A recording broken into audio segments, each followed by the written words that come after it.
जय गुरुदेव।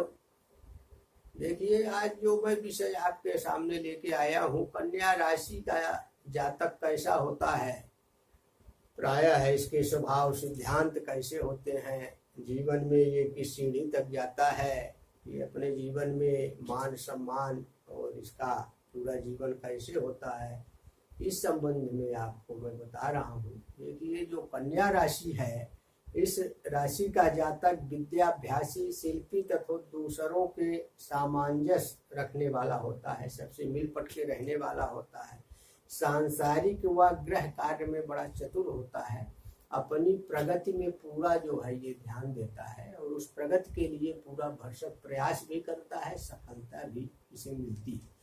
जो ये राशि है कन्या, इसका स्वामी बुध होता है, वो वाणी का कारक ग्रह है और वाणी के द्वारा ये बड़े से बड़े कार्य को संपन्न करते हैं और प्रायः इनसे लोग काफी आकर्षित होते हैं और बड़े चतुर व्यक्ति होते हैं। अपने बुद्धि से ये बड़े बड़े लोगों को और बड़े बड़े कार्यों को कर लेते हैं और प्रायः ये सुंदर भी बहुत होते हैं जो कन्या राशि के होते हैं, है ना। और इनका आकर्षण जो है विशेष रहता है और इनकी धन की स्थिति भी प्रायः बहुत अच्छी रहती है, क्योंकि बुध जो है एक रिद्धि सिद्धि का ग्रह है और गणेश जी इसके देवता हैं। तो अगर ये गणेश जी की साधना करते हैं तो इनको विशेष फलदायी भी होता है कन्या राशि वालों को।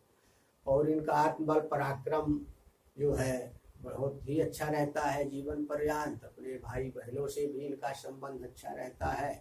माता मकान भूमि वाहन खलिहान इनका ये अपने आत्मनिर्भरता के दम पर ये जीवन में प्राप्त कर लेते हैं। शिक्षा बुध बुद्धि का मालिक है, तो शिक्षा इनकी उच्च स्तर की होती है। प्रायः ये जो है अच्छी शिक्षा और अच्छे पद में जाते हैं और इनके जीवन में रोग व्याधि का अभाव ही रहता है, पर भी इनको खान पान में नियंत्रण रखना चाहिए। शत्रु तो ये किसी को मानते ही नहीं है, तो अपनी बुद्धि से ये सबको अपना मान के चलते हैं और इनका लोग सहयोग करते हैं। इनका वैवाहिक जीवन भी बहुत अच्छा होता है और ये प्रायः है अगर व्यापार करते हैं और ये कला से संबंधित जैसे अभिनेता लोग हैं और ये अभिनेत्रियां इस राशि की ज़्यादा पाई जाती हैं और ये क्योंकि सुंदर भी होते हैं और कला प्रेमी भी होते हैं, तो ये सब इनमें सफलता मिलती है। और गौ ब्राह्मण धर्म को लेके चलने वाले मानने वाले और इसके बाद राजपक्ष से भी इनको विशेष सहयोग मिलता है।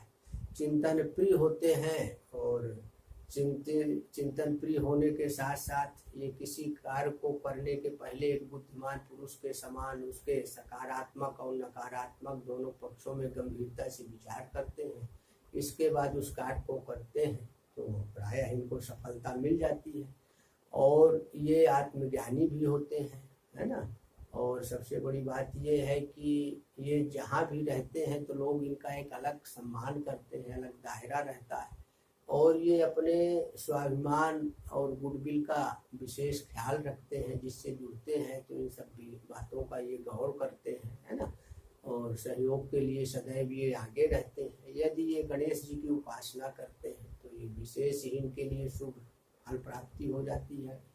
और गणेश जी का जो है कोई भी मंत्र का ये विशेष अनुष्ठान कर ले, है ना। और इस तरह से जो इनके मित्र राशि हैं जैसे कुंभ राशि, मकर राशि, है ना, ये इनके मित्र राशियां हैं। शनि है ना, शुक्र है, वृष है, तुला है, ये सब जो है राशियां मित्र राशियां हैं शनि की। तो इस तरह से इन लोगों से भी इनका अच्छा तालमेल रहता है। अपने जीवन में 32 वर्ष से 33-34 के बीच में ये एक कोष की स्थिति, बैंक का बैलेंस इनकी बहुत अच्छी रहती है, सुदृढ़ हो जाती है। आत्मनिर्भर होते हैं, किसी के दबाव में रहते नहीं हैं, अपने से जो है ये खुद आत्मनिर्भर बनते हैं। प्रायः 20 से 24 वर्ष के अंदर ये आत्मनिर्भर बन जाते हैं और ये स्वयं जो है समाज को भी उत्थान की बात सोचते हैं, करते हैं और अपने घर परिवार को सबको लेके चलते हैं। और इनकी प्रायः धातुओं से भी विशेष लगाव होता है, हीरा जवाहिरात का इनको लाभ मिलता भी है। और इस तरह जो इनके जीवन में नए नए मोड़ हैं तो वो आते रहते हैं, पर ये कठिन मोड़ भी आते हैं, उनको भी सरलता से ये झेल जाते हैं, क्योंकि ये बुद्धिजीवी होते हैं, बुध इनका स्वामी ग्रह होता है। तो इस तरह से इनको प्रायः कहीं कठिनाइयाँ नहीं होती है, ऐसा शास्त्रों का मत है। जब भी कभी जन्म कुंडली में बुध की महादशा आती है, अब ये देखना है कि वो बुध भाग्येश है, द्वितीयेश है, सप्तमेश है, पंचमेश है। तो यदि जन्म कुंडली में, नवांश कुंडली में, होरा में, दृष्टांत में वो ग्रह बली है, तो बुध की महादशा में फिर इनका बहुत ही अच्छा हो जाता है ना। बुध में जब अच्छे ग्रहों की, उसके जैसे शुक्र की अंतर्दशाएं, शनि की आए, समकक्षी ग्रह की अंतर्दशा जब आती है तब इनका राजयोग शुरू हो जाता है।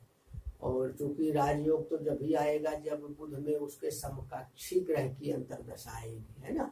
जैसे बुध महादशा है, अब मान लो कि बुध महादशा में उसके अपोजिट ग्रह की जो है अंतर्दशा है, तो उतना अच्छा नहीं रहेगा। और अगर मित्र ग्रह की अंतर्दशा है, तो महादशा में मित्र ग्रह की अंतर्दशा है, तो उसका फिर अपने आप उसको समझ में आने लगेगा, जिस कार्य में हाथ लगाएंगे वो कार्य उनका बनता नजर आएगा।